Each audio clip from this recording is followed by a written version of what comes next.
Now, don't even go there with the little excuses like, well, I would never read that. You know, forget it, you do. I, in fact, had a gentleman come up to me once following one of these presentations, and to stereotype him, he was very corporate. He was about 55 years old, he was elegant and gray, he was tall, he was wearing a gray suit. And he came up to me, and he took me aside, and he whispered in my ear, I subscribe. Here's the question. Would I jump again today? Workstyle is one of the things that brings vibrancy to the workplace. You're going to work with people that work so differently than you. And what do we care about? We care about very finite amount of things. Are they getting the job finished? Are they doing it to the quality level that is important for you as an organization? And are they doing it in a timely fashion? That's all we care about. It doesn't matter how they get there, all right? It doesn't make any difference because we're all working toward that common goal. Dr. Sondra Thiederman, opening gateways to understanding. Dr. Sondra Thiederman is one of the nation's leading experts on bias-free leadership, workplace diversity, and cross-cultural business. She says what matters in a way your audience can hear and understand. But let me tell you one little story about how looking for what we can share can impact us. And this is a lighter story that happened to me 3 or 4 years ago. It may seem silly to you, but watch for the main point. I think it's something that all of us can practice. I had been doing a all-day workshop in Washington, D.C., and I was flying home out of what was then called National Airport, and I needed to get something to read on the airplane.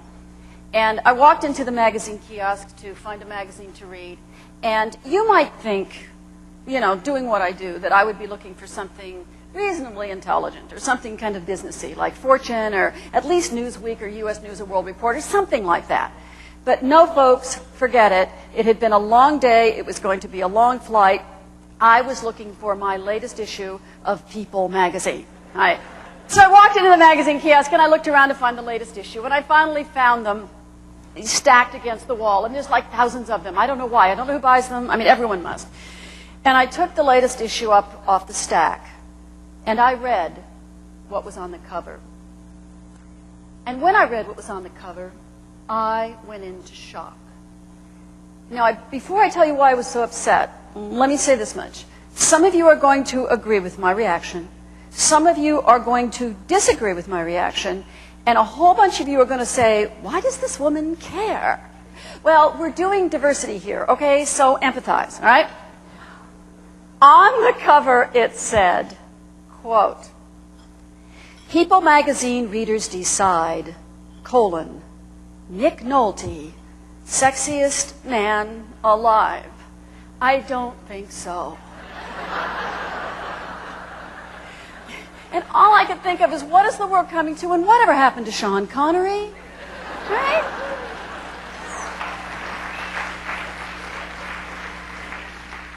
Now, when I have a trauma like this, when my whole value system is called into question, I need to vent it. I need to share.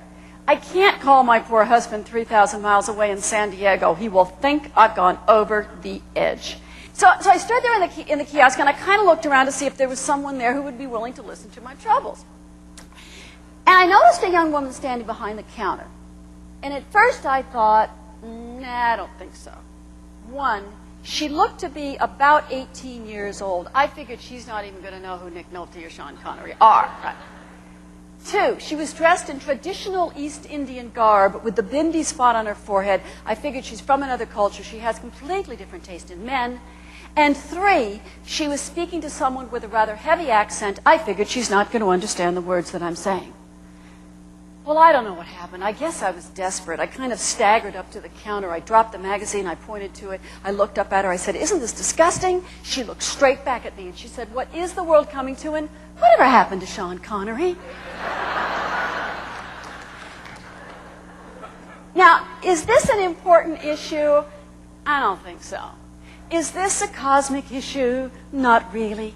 However, if she and I worked together, could we have used that little window of a connection to form a relationship that would move us forward? You bet we could have.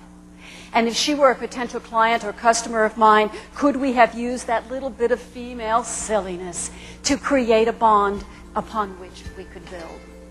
So one of my messages to you right here and right now is start to reach out to people. Dr. Sondra Thiederman has 25 years of experience helping organizations develop solutions to their leadership and diversity challenges. Her thoughts have been featured in national publications, including the New York Times, the Wall Street Journal, the Los Angeles Times, and USA Today. Her work has been published in professional journals, on the web, and in 4 books, including the groundbreaking Making Diversity Work, 7 Steps for Defeating Bias in the Workplace. We parked our car on the street right by a stop sign. And just as I was opening the passenger side door and Tom was opening the driver's side door, a car pulled up beside us and it stopped at the stop sign. And Tom, nice man that he is, turned and looked at that car, and what he saw was a car that was absolutely derelict. I mean, the tires were bald, it was all dented, that weird rust stuff shining through, and it was a wreck. All 4 windows of this car were rolled down. There were 4 young African-American men in the car, and there was a music blasting out of those windows, like the whole universe was supposed to want to listen to this music. Tom turned his head around to me. I can still see his face over the top of that car, and he says, "Oh, I hate that rap music." But because the car had to stop at the stop sign, we were forced to listen to more of the music. And we began to hear, "Chicago, Chicago, that wonderful town." It was Frank Sinatra. And these young men were driving the streets of our city paying homage to my husband's favorite singer the day after he had died. But we couldn't hear it with our ears because our bias said we expected to hear something else. With a PhD in cross-cultural studies from UCLA, Sondra has helped leading organizations tackle their most pressing business challenges.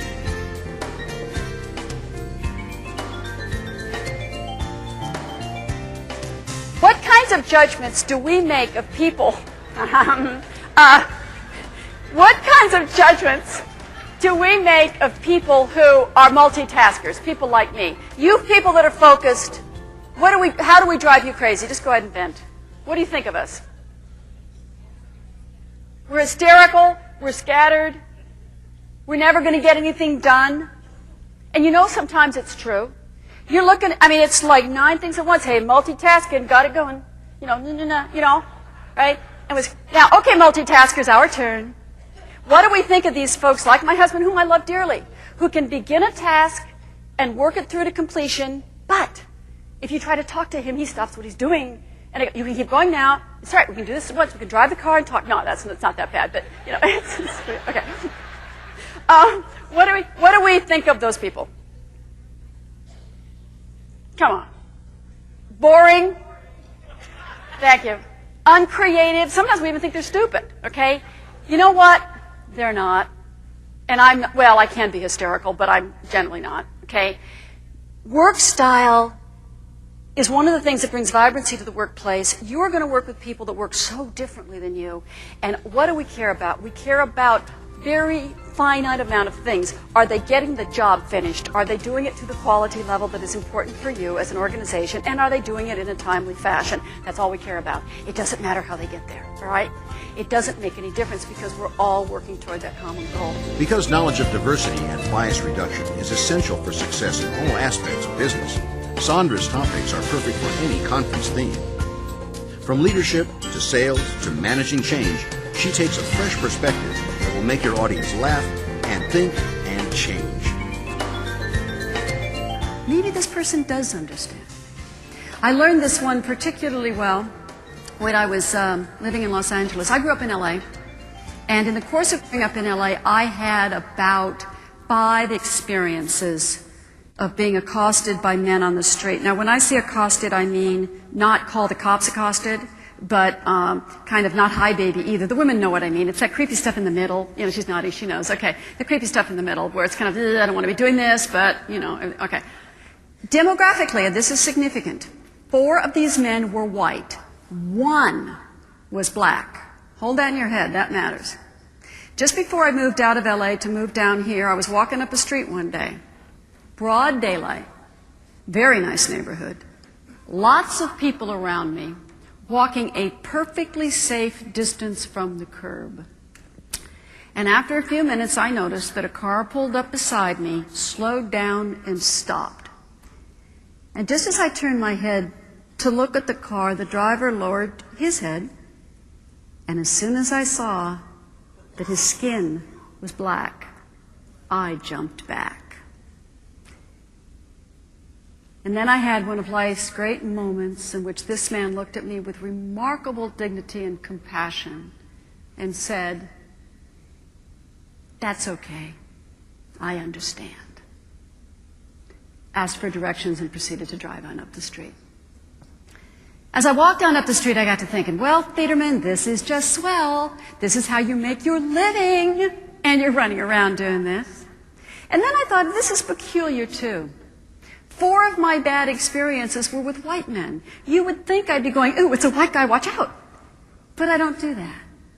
Because there was a little family message, not much, but just enough. There was something to be feared with a black man. And heaven knows the media, keeps us inundated with all of that. Here's the question. Would I jump again today?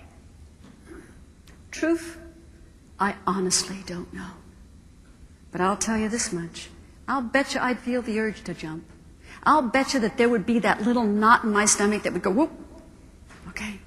But here's what I ask of me, and here's what I would ask of you.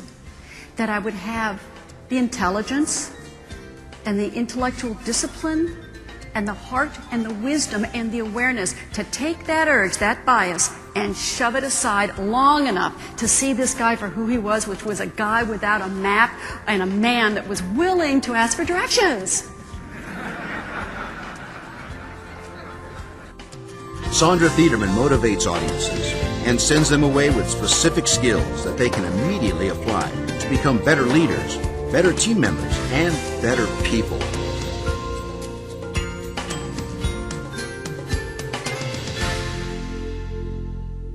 This 12-minute clip shows Sondra discussing material that was specifically requested by a client in the tourism industry.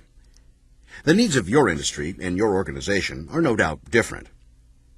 Perhaps you wish her to speak on broader bias reduction issues, on how bias impacts leadership, or any other number of related topics. With her 25 years of experience, Sondra is able to customize her presentations to meet your needs. She invites you to contact the person who sent you this tape to discuss the many options available. Here's one example. Body language. Now, I used to be real snobbish about body language, I'll tell you. I used to say, well, that's not diversity, that's not academic, it's not a business issue. But the more I've worked in the corporate setting, the more I've come to realize that body language matters. For example, if I were to ask you this question, how would you answer it? How long do mainstream Anglo-Americans, people like me, I'm just about as white as they get. I'm just real typical. I even have a white car, it's just really bad. Anyway, no rhythm, nothing, it's not happening. So I'm a stereotype, okay? All right. And how long do mainstream Anglo, I'll make it women, let's make it narrower, women, maintain eye contact during a conversation before we look away? Like I talk to Gloria, and I'm talking to her, and at some point I get a little uncomfortable, I glance away, then I glance back. How long do you think that is? 3 seconds. Perfect. Exactly right. 3 to 5 seconds roughly is what we do. All right? Have any of you ever noticed differences with other cultures? Just raise your hand. Or personalities around eye contact. Just raise your hand if you have. Okay. Now, what does it mean in mainstream Anglo corporate culture when a person doesn't look you in the eye at all? When they don't even do it for the 3 seconds? What does it mean to us? What kinds of assumptions do we make about that person? They're insecure. They're not comfortable. They're hiding something. They're shifty. They're dishonest. If they're applying for a job, clearly they're lying about the qualifications. All right. Now, what does it mean, and this is a gross generality. I know I'm doing that for brevity. I know that. But what does it mean in general in that broad thing we'll call Asian cultures, when a person does not look you in the eye, what does it mean? Respect. Period. All right? So your organization is interviewing someone to become a cast member. And that person is from a culture that says it is disrespectful to look a superior in the eye. And they are sitting there not looking you in the eye. Perhaps their handshake isn't a firm one because their culture feels that that's intrusive. And we begin to think, needs a shrink, lacking in confidence, isn't listening to me, doesn't care about getting the job, and is lying about their qualifications. Now, don't tell me that something like body language doesn't affect our business. Or you're dealing with a guest, and that guest is from a culture or has a personality that says, I want to stand very close to you in order to communicate to you, and I want to maintain extremely direct eye contact with you because I want to communicate with you.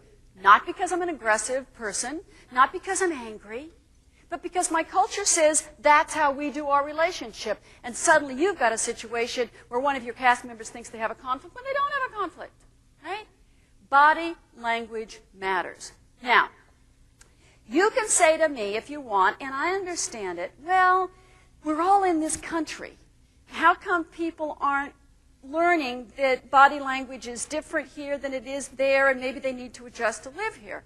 Well, even if you've got someone who's been here a long time or is visiting from another country and really thoroughly understands our culture that we have traditionally had in the past that is changing, that they're still going to have an emotional reaction to body language. Now, I'm going to try to do something which is going to be a little tricky from this distance, but I'm going to give it a shot. Let me start with Gloria, just for the heck of a pick on her. Okay. If you can't see me, I am, put me up on the screen if you can. This will help. I am, going to be crooking my index finger at Gloria. Gloria, when I do that to you, do you like it? Do you want me to stop? What do you feel? I'm going to get down here. She doesn't look too happy. You don't look too happy. Okay. What are you feeling? Like you're wondering, okay, how do you feel about it? You don't look too happy either. Okay. The other women at the table, do you have any reaction to this? Mary Beth, any reaction? Mother, okay, okay. Thank you for saying something, because I have to tell you, the whole time I do that, I have a knot in my stomach. Here's why I have a knot in my stomach. This, in my culture, means a punitive parent or a patronizing kindergarten teacher, right? You are a bad girl, Gloria. You're bad, you're bad, you're bad, you're bad, okay? That's what it means. I don't want to do it. Intellectually, I know I don't mean that by it. It still bothers me to do it. I believe that they, especially Gloria, whom I know the best of the group, knows I wouldn't do that to her. But it's still bothering her, all right?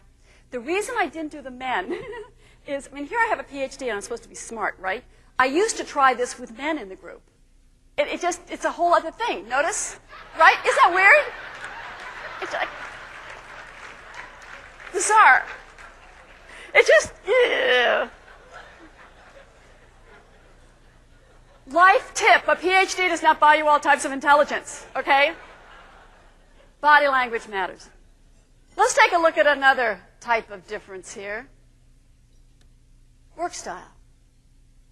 Your business statements mention the importance of honoring different styles.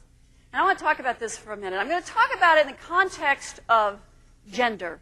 Understand I am generalizing. Understand that. I know you're intelligent enough to know that. And in order to do this, I am going to take you back in time to caveman times. Now, don't accuse me of being sexist. They were caveman times. Take my word for it. In just about every single culture on the planet, except for one or two, that's subject to debate, the men were dominant in that era. And here's what their life was like. The men did the hunting out in the jungle or the forest, and the woman hung back at the cave, taking care of the kids and doing foraging, all right, around. That's basically the way it's structured. Now, question to you. What does it take to be a good hunter? To be this man that's out there in the jungle and the woods tracking down game? What skills, aptitudes, abilities does it take, which would mean that that man would survive, would procreate the species, and we create new people. What does it take? Characteristics. Say it again. Focus, yes. What else? Courage, yes. Strength, you bet. Oh, what'd you say? A fast runner, you bet. Very bad. And it takes some aggressiveness, right? I mean, you've got to admit it. It takes a little bit of aggressiveness. I mean, you can't be tracking the deer through the woods, and the deer turns around and looks at you, and you go, oh, cute. No, you shoot it. Okay. But focus. Focus is the main thing. You need to be able, as a hunter, to begin that task, work it through to completion without getting distracted. Now, back at the cave. What does it take for that woman to succeed at raising those kids and foraging for veggies and stuff like that, and surviving and procreating the species and making more little kids other than credit cards? Okay. What does it take? Yes. Perseverance, you bet. Patience, yes. What else? Compassion, yes. I'm sorry, what? Multitasking, absolutely. That's what I was after. You knew that. Multitasking. You need all this other stuff, but you need multitasking. As you're looking for a particular herb, you need to be able to be scanning all the different colors and textures in the ground at the same time. You need to have good peripheral vision. You need to, when you're taking care of all those little children, you've got, say, 10 of them, you need to be able to suddenly notice that there's dust disturbed on the windowsill and someone's gone off on a date. I mean, you need to notice that kind of thing, right? Let's take this analogy forward in time, all the way through the centuries. We are now at 1985. We are standing outside my house, 4585 48th Street, San Diego, California. I have married my husband, second marriage. We have brought to this marriage 2 teenage girls. Bless us. Okay. And they both live with us. And they are almost the identical age, all right? Well, we're raising them, and it's going along okay, all right? And finally, though, we needed a break. So we decided that we would go away for the weekend, and we would leave them, okay, alone. And I said, I don't know what decade I thought I was living in. I handed my daughter $20, you know, and I said, rent videos and don't have anyone over. I don't know what, you know, what did I think she was going to do? Go watch the Mickey Mouse Club or something? It just, well, we went away for the weekend. We had a nice time. We came back. We pulled the car into the driveway. We unloaded the car. We walked up on the porch, and we opened the front door, and we walked into the living room. That living room was supernaturally clean. You know what I mean? It had never been that clean before, and quite frankly, it has never been that clean since, right? I become alert to that something is amiss. And with very little hesitation at all, my eye is drawn to the one object in the room that is out of place. It is a tiny, round object about 1.25 inches in diameter. It is almost obscured in the pattern of the oriental rug, hidden half in the shadow underneath the skirt of the couch, and I see it. And I walk over to it, and I bend down, and I pick it up. Beer bottle cap. Busted. Now, before I tell you what happened, let me just vent this for the moment. I don't know what upset me more, the fact that they disobeyed me and had the party, or the fact that they were so stupid that they took all the bottles and put them in our trash. Now, I don't know what was I saying. Well, anyway, after we were done with the screaming and the yelling and, Mommy, you don't trust me, and you're grounded for 99 years and all that kind of stuff, my husband and I retreated to the bedroom. And he looked at me and he said, how did you ever notice that beer bottle cap? And I said, babe, it's a girl thing. He never would have noticed it. I am a multitasker. I'm the stereotype, like I said. In a general, profoundly broad stroke way, women kind of do tend to be multitaskers, and men do tend to be more focused on one task at a time. But forget that for the moment. It doesn't matter. The truth is that work style is the forgotten diversity issue, and you are sitting next to people that probably drive you nuts sometimes, right? Now, what kinds of judgments do we make of people? What kinds of judgments do we make of people who are multitaskers, people like me? You people that are focused, how do we drive you crazy? Just go ahead and vent. What do you think of us? We're hysterical, we're scattered, we're never going to get anything done. And you know sometimes it's true. You're looking, it's like 9 things at once. Hey, multitasking, got it going. Right? Now, okay, multitaskers, our turn. What do we think of these folks, like my husband, whom I love dearly, who can begin a task and work it through to completion, but if you try to talk to him, he stops what he's doing. And you can keep going now. That's right, we can do this at once. We can drive the car and talk. No, that's not that bad, but, okay. What do we think of those people? Come on. Boring. Thank you. Uncreative. Sometimes we even think they're stupid, okay? You know what? They're not. And I can be hysterical, but I'm generally not, okay? Work style is one of the things that brings vibrancy to the workplace. You're going to work with people that work so differently than you. And what do we care about? We care about very finite amount of things. Are they getting the job finished? Are they doing it to the quality level that is important for you as an organization? And are they doing it in a timely fashion? That's all we care about. It doesn't matter how they get there, all right? It doesn't make any difference because we're all working toward that common goal.